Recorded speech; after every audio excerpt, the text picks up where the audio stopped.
এমনকি যারা নারীবাদী আন্দোলন করছে তারা নিজেরাই বোঝেন না যে সম্মান কি জিনিস, মর্যাদা কি জিনিস। কারণ কি জানেন, আমাদের দেশের নারীবাদীর সাথে সম্পৃক্ত যে মহিলারা আছে এদের বেশিরভাগই বিয়ে হয়নি।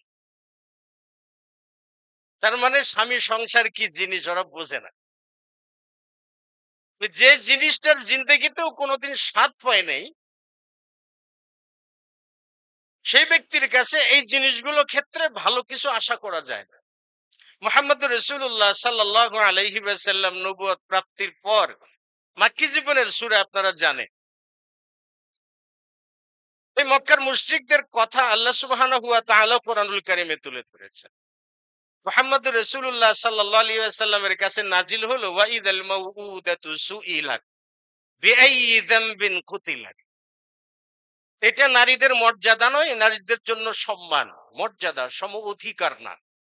আপনি যদি সম অধিকারের কথা বলেন, তাহলে চেন খুলে প্রস্তাব করার অধিকার নিয়ে যদি নারীরা রাস্তায় নামে তাহলে কি হবে বলেন তো?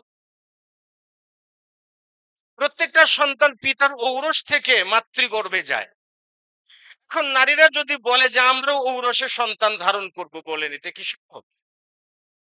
তারা যদি দাবি নিয়ে বলে যে আমরা যেমন সন্তানকে গর্ভে ধারণ করি কাজী পুরুষকে পেটে সন্তান ধারণ করতে হবে, এটা কি সম্ভব কখন? তাহলে সম অধিকার সম্ভব নয়, বরং সমমর্যাদা প্রয়োজন। প্রত্যেককেই আলাদা আলাদা সামাজিক অবস্থান রয়েছে, মর্যাদা রয়েছে, সে জায়গা থেকে দেখেন নারীদেরকে ইসলাম সম্মানিত করলো কোন কোন জায়গা থেকে। নারীদের সব